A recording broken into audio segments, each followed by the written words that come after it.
Selamat datang di channel yang luar biasa ini. Apa kabar kalian? Semoga kalian selalu baik-baik saja.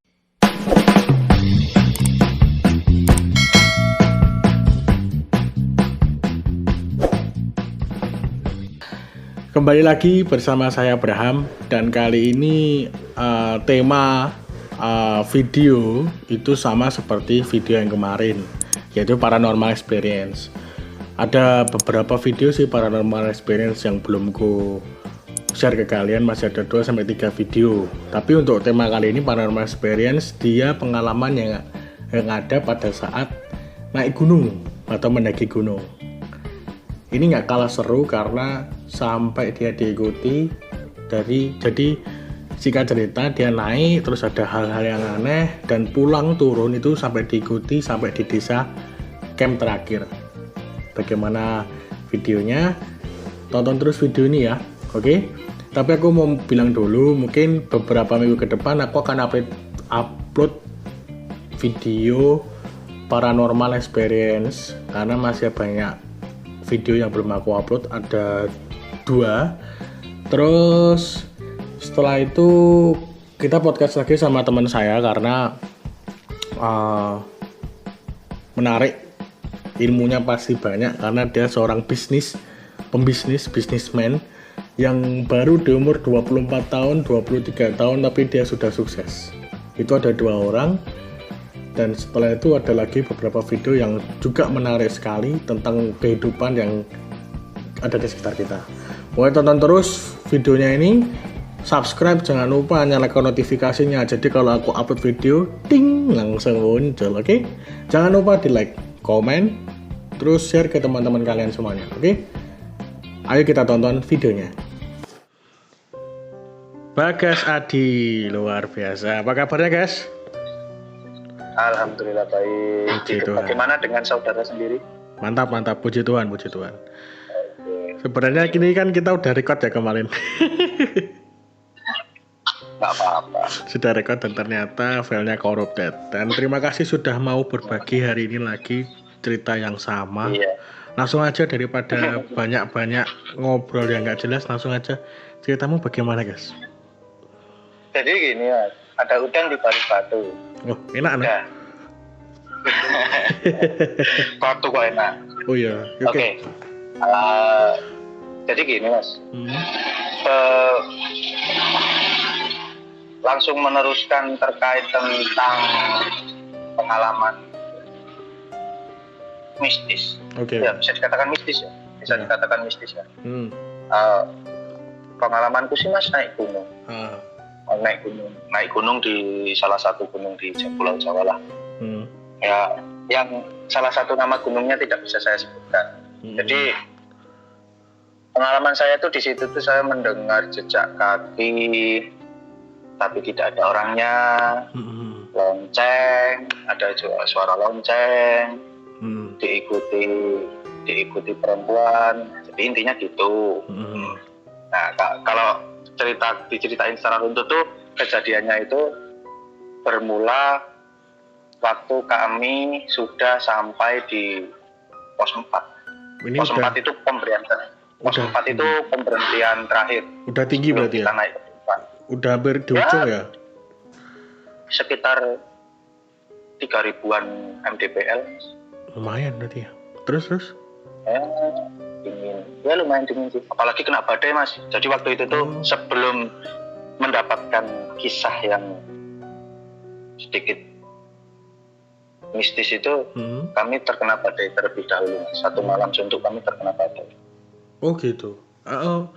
Apakah badai itu petanda? Atau kan aku kan bukan orang yang senang naik gunung, apalagi kan aku kan nggak senang gunung juga, naik gunung. Aku juga nggak tahu. Tapi ada beberapa temanku itu juga. Tapi ada beberapa temanku itu juga dia pernah cerita juga pengalaman horornya dia. Cuman ya itu tadi, dia sebelum bertemu itu kayak ada badai apa gitu, hujan atau apa gitu. Aku juga nggak paham. Jadi gini ya mas, terkadang loh ada yang menciptakan tanda dulu. Ada pertanda ada juga tidak, tergantung dari orangnya Mas. Jadi menurutku kan musim waktu saya naik itu sama teman-teman tuh menurut saya bukan musim badai dan bukan musim hujan juga. Mungkin ya feeling saya tuh ada badai karena bulan itu tuh bulan Agustus. Jadi kan kalau kata orang Jawa itu kan kalau Agustus dari Juli, Agustus masuk ke September kan memasuki musim panas udah kan Mas. Kalau setahu saya lah.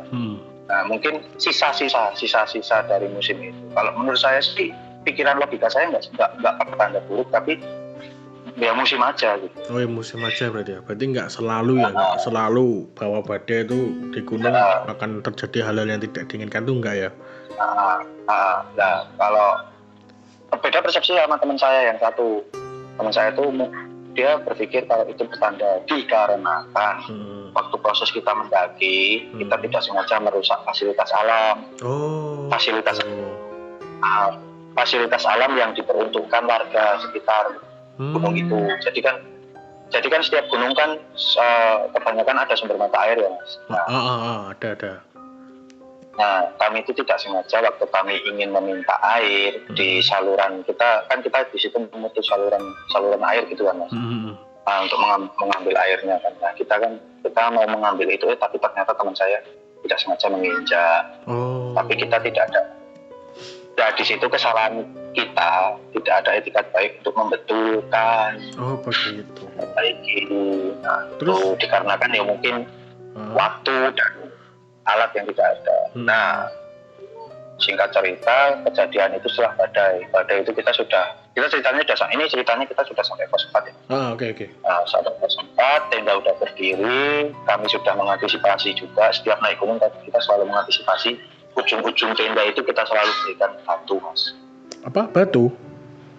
Batu. Jadi setiap pasak ujung-ujung tenda itu kita tindih batu lah. Pokoknya alat-alat berat ya. Ya kayak bangun tenda biasa gitu kan? Itu kan antisipasi kami jika terjadi sesuatu hal. Terus? Yaitu ya hujan atau badai itu. Dan ternyata betul terjadi badai. Nah, tapi posisi badai kita sudah di dalam tenda, Mas. Kita udah aman, enak kan?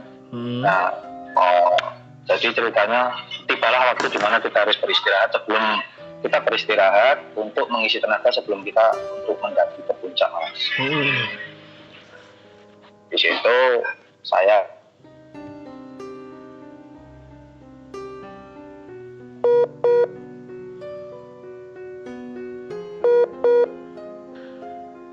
lanjut dari yang mana? Ya. Oke, ready? Yuk. Jadi di situ ceritanya kita sudah bangun tenda Mas. Sore itu waktu sore.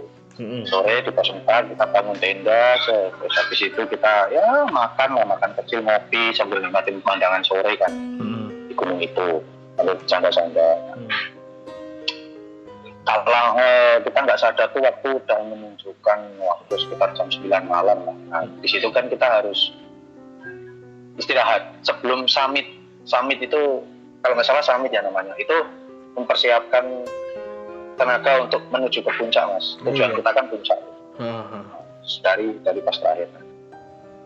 Tidurlah kami semua kan. Tapi kan berhubung saya tidak bisa suka gelap, saya tidak bisa tidur gelap. Terus apalagi posisi di situ kena badai dingin, wah nggak karuan gitu kan. Di situ saya begadang kan, mau nggak mau saya begadang. Ya MP3-an Mas, kita MP3-an main HP ya, karena nggak ada sinyal atau berarti main MP3-an, main game offline gitu lah. Terus sekitar pukul 2 atau 1 gitu aku dengar suara orang jalan, step jalan gitu.